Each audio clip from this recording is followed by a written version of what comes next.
ఎమ్మెల్యేలు, అదేవిధంగా 3 ఎంపీలు, 3 మంత్రుల్ని సాధించుకోవడం జరిగింది. అంటే ఈరోజు పవన్ కళ్యాణ్ గారు రాష్ట్రంలో కానీ, కేంద్రంలో కానీ ప్రభుత్వం రావడానికి అతి ముఖ్య పాత్ర వహించాడు. ఈరోజు మోడీ గారు ఏ విధంగా పవన్ కళ్యాణ్ గారిని సపోర్ట్ చేస్తూ ఈరోజు కర్ణాటకలోను, అదే మహారాష్ట్రలోను, అదేవిధంగా తమిళనాడులోను, సౌత్ ఇండియాలోనే కాకుండా నార్త్ ఇండియాలో పవన్ కళ్యాణ్కి ఉనికిని ఆ మోడీ గారు తీసుకొని పోయి యాడ్ చేస్తున్నారు. ఎందుకంటే ఈయన సీరియస్ గా ఉన్నాడు. ఈ రోజు ఏదైతే కూటమిలో వీళ్ళంతా కలుపుకొని ఉంటున్నాడు. ఈరోజు తమిళనాడులో కూడా ఏదైతే విజయ్ని కూడా సినిమా యాక్టర్ విజయ్ కూడా పార్టీ పెడితే ఆయన్ని కూడా ఏ విధంగా పవన్ కళ్యాణ్ ఈ రోజు కూటమి ప్రభుత్వంలో తీసుకొని రావడము, ఈ విధంగా సీరియస్ పార్టీ చేస్తున్నాడు. కాబట్టి ప్రతి విషయంలో ఈ రోజు పవన్ కళ్యాణ్ గారు సీరియస్ పార్టీ చేస్తున్నాడు. కాబట్టి ప్రతి విషయంలో ఈరోజు పవన్ కళ్యాణ్ గారు ముందుకు పోతున్నారు. అదే విధంగా ఈ రోజు అభివృద్ధి గురించి చూస్తే ఈ రోజు పవన్ కళ్యాణ్ చేస్తున్న ప్రభుత్వం ఏదైతే మారుమూల ప్రాంతంలో కరెంటు కానీ, మారుమూల ప్రాంతంలో ప్రజలకు ఇల్లు కానీ, మారుమూల ప్రాంతంలో రోడ్లు కానీ ఈ రోజు పవన్ కళ్యాణ్ గారు దగ్గరుండి వీపిస్తున్నారు. ఈ రోజు బ్యాక్వర్డ్ ఏరియా ఏదైతే ఉందో ఆ చోటకంతా పోవడం, ఈ రోజు గ్రామీణాభివృద్ధి దాదాపు 4,800 కోట్ల పనులు, 13,325 గ్రామ పంచాయతీల్లో దాదాపు 30,000 అభివృద్ధి పనులు ప్రారంభించడం. అదే విధంగా ఈ రోజు ఏదైతే గ్రామ సభలు ఏదైతే వరల్డ్ రికార్డు 13,325 గ్రామాల్లో గ్రామ సభలు నిర్వహించడం ఒకే రోజులో.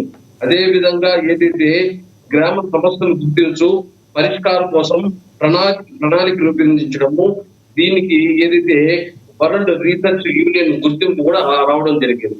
అదేవిధంగా గ్రామాల్లో ఏదైతే ఉద్యోగాలు, గ్రామాల్లో ఉపాధి కోసం ఎన్డీఆర్ఎస్ 7 కోట్లు ఏదైతే మాండేట్ ఉద్యోగులు సృష్టించడం, అదేవిధంగా ప్రణాళిక చేయడం, 1.49 లక్షల మందికి జాబ్ కార్డులు ఇచ్చి 1,000 మందికి పని కల్పించడం, రోడ్డు గురించి అభివృద్ధి, అదేవిధంగా తాగునీటి ప్రాజెక్టులు 7,910 కోట్లతో భారీ తాగునీటి ప్రాజెక్టులు ప్రారంభించడం, దాదాపు 1.21 కోట్ల ప్రజలకు శుద్ధమైన నీరు అందించడము, అదేవిధంగా రైతులకు సహాయం చేయడం, ఏదైతే డ్రైన్లు, కాలువలు, ప్రతి ఇంటికి నీరు, కోట్లు లాంటివి, పర్యావరణ పరిరక్షణలో ముందుండడం, గ్రామ పరిపాలనలో మార్పులు, ఇలాంటివన్నీ చేసుకుంటూ ఈ రోజు ప్రతి స్వతంత్రం వచ్చినప్పటి నుంచి ఏ నాయకుడు పోలేదు మారుమూల ప్రాంతాలకి.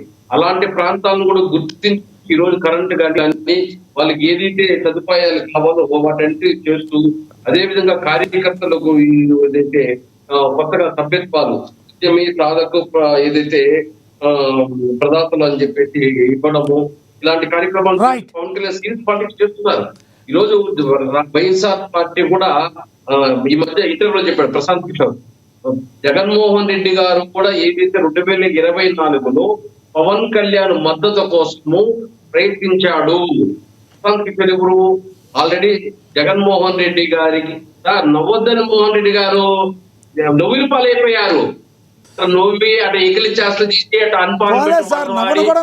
స్వతంత్ర భారతంలో ఆయన అడ్డుపడలేదుగా. స్వతంత్ర భారతంలో నవ్వే అవకాశం కూడా ఇవ్వదు. ఆయన వ్యంగ్యంగా నవ్వలేదు, మామూలుగా నవ్వారు. నవ్వడం అనేది ఇప్పుడు ప్రశాంత్ కిషోర్ గారే స్వయంగా చెప్పాడు, పవన్ కళ్యాణ్ సపోర్ట్ కోసము జగన్మోహన్ రెడ్డి గారు కూడా ప్రయత్నించాడు. కానీ జగన్మోహన్ రెడ్డి గారు పవన్ కళ్యాణ్ నమ్మలేదు, చంద్రబాబు నాయుడికి మద్దతు ఇచ్చాడని చెప్పి ఒక ప్రశాంత్ కిషోర్ లాంటి వ్యక్తి చెప్తే మనం నమ్మాలి. దానికి మనం చేతులెత్తి పోరాడండి, ఒంటరిగానే పోరాడండి, ఆ 11 సీట్లను కాపాడుకునే ప్రయత్నం చేయండి. మేము వద్దని చెప్పలేదు. ఏదైతే హిందువుల మనోభావాలు దెబ్బతినే విధంగా పరకామని దోచుకున్న వాడికి సపోర్టు, అదే విధంగా హిందూ మతానికి ప్రసాదం అనేది దేవదేవుడు వెంకటేశ్వర ప్రసాదంలో ఇవన్నీ చేసి ఆ 11 సీట్లను కాపాడుకుని చూద్దాం. రైట్ సార్, చివరిగా చెప్పండి వేణుగోపాల్ గారు. కలవద్దని చెప్పేసి మీరు దమ్ముంటే కలవకుండా రండి, దమ్ముంటే కలవకుండా రండి అన్నారు. మీ పడకుండా ఈరోజు పవన్ కళ్యాణ్ కానీ చంద్రగారు కానీ మీ ట్రాప్ కలిశారు కాబట్టి ఈరోజు తగిన బుద్ధి చెప్పడం జరిగింది వైఎస్ఆర్సీపీ పార్టీకి. చివరిగా చెప్పండి, కంక్లూడ్ చేయండి టాపిక్ మీద ప్లీజ్, కంక్లూడ్ చేయండి. అదే లక్ష్మణ్ గారు, ఈ రోజు వీళ్ళ అవినీతి తారా స్థాయికి చేరిపోయింది. మళ్ళీ వీళ్ళు పవన్ ని విమర్శిస్తున్నారు. పవన్ గురించి మాట్లాడుతున్నాడు మోహన్ రెడ్డి గారు. 2019 అట్ట అన్నాడు, 2024 అట్ట అన్నాడు. మరి మీరు తల్లి చెల్లె మాట్లాడుతుంది, మరి దాన్ని ఏమంటారు? బయట వాళ్ళు వీళ్ళు పవన్ కళ్యాణ్ వాళ్ళ అమ్మని లోకేష్ అన్నాడు, లేదా లోకేష్ ఎందుకు సార్ టాపిక్ లో మాట్లాడండి, అవన్నీ ఎందుకు లేక టాపిక్ మీకు కంక్లూడ్ మనం తల్లి చెల్లె మనల్ని కలవలేదే సార్. వేరే టాపిక్ లోకి వెళ్తాయి, మీరు ఒకటని వాళ్ళు ఒకటని ఎందుకు సార్? టాపిక్ మీద కంక్లూడ్ చేయండి ప్లీజ్. లక్ష్మీనాథ్ గారు ఇప్పుడు పవన్ కళ్యాణ్ అమ్మని ఏదో లోకేష్ అన్నాడనో, లేదా లోకేష్ అమ్మని పవన్ కళ్యాణ్ అన్నాడో మాట్లాడింది మోహన్ రెడ్డి గారు కదా, అది ఆయన కూడా వర్తిస్తుంది కదా, ఆయనకి నేను కూడా సమాధానం చెప్పాలి కదా. ఇక్కడ మన తల్లి చెల్లె మనం డైజెషన్ కాలేదే మనం అంటే రైట్ మళ్ళీ బయట గురించి అర్హత ఎక్కడ ఉంది అని అడుగుతున్నాను. రైట్ వేణుగోపాల్ గారు, మీ అభిప్రాయం అర్థమైంది. ఎస్ అక్షర్ సచిన్ గారు 1 minute కంక్లూడ్ చేయండి సార్ ప్లీజ్. ఈవెన్ నేను 2019 వరకు కేఎస్ఆర్ లైఫ్ ఫాలో అయ్యాను సార్. ఇంచుమించు అనేక సార్లు కేఎస్ఆర్ గారు ఆ లైవ్ షోలో కొమ్మినేని శ్రీనివాసరావు గారు జనసేన పవన్ కళ్యాణ్ గారు పవన్ కళ్యాణ్ గారు జగన్మోహన్ రెడ్డి గారు కలిస్తే వార్ వన్ సైడ్ అని అనేక సార్లు అనేవారు.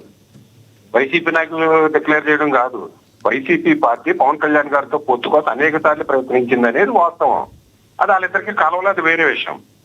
రెండోది, జనసేన పార్టీ పుట్టినరోజు గురించి డిబేట్ పెట్టినప్పుడు మోహన్ రెడ్డి గారు ప్రత్యర్థి అయినప్పటికీ శుభాకాంక్షలు చెప్పడం అనేది కనీస ధర్మం పాటించకపోవడం అది ఆయన ఇష్టం. మూడోది, నేను 2 బలమైన పార్టీల ముందు పవన్ కళ్యాణ్ ఎంత బలహీనుడు, ఏ విధంగా నెట్టుకుని రాగలిగాడనే ఉద్దేశంతో చెప్పాను తప్పించి నేను జగన్మోహన్ రెడ్డి గారు అక్రమంగా సంపాదించారని నేను ఏ రోజునే అనలే. అది వేరే డిబేట్ లో చెప్తా. జగన్మోహన్ రెడ్డి గారు రాజశేఖర రెడ్డి గారు డిక్లేర్ చేసిన ఎలక్షన్ కమిషన్ ఎఫిడవిట్ల ప్రకారం 2004 కొన్న ఆస్తుల కంటే 2009-11లో ఉన్న ఆస్తులు ఎక్కువ కాబట్టి సంపాదించుకున్నారు. అది బిజినెస్ ద్వారా సంపాదించుకున్నారా లేదా నాకు అనవసరం, నేను ఎక్కడ ప్రస్తావించలే. ఎవడైనా డబ్బు ఉంటేనే రాజకీయ పార్టీ పెడతాడు, ఆ ఉద్దేశంతో చెప్పాను కానీ తప్పుడు ఉద్దేశంతో అనలేదు. ఇంకొక విషయం, ఫర్ ఎగ్జాంపుల్ ఇప్పుడు జగన్మోహన్ రెడ్డి గారు ఒక రాష్ట్రానికి ఒక ప్యాలెస్ కట్టుకున్నాడు. ఒక్కొక్క ప్యాలెస్ 6 నెలలు, సపోజ్ తాడేపల్లి 6 నెలలు కట్టించాడు అనుకుందాం.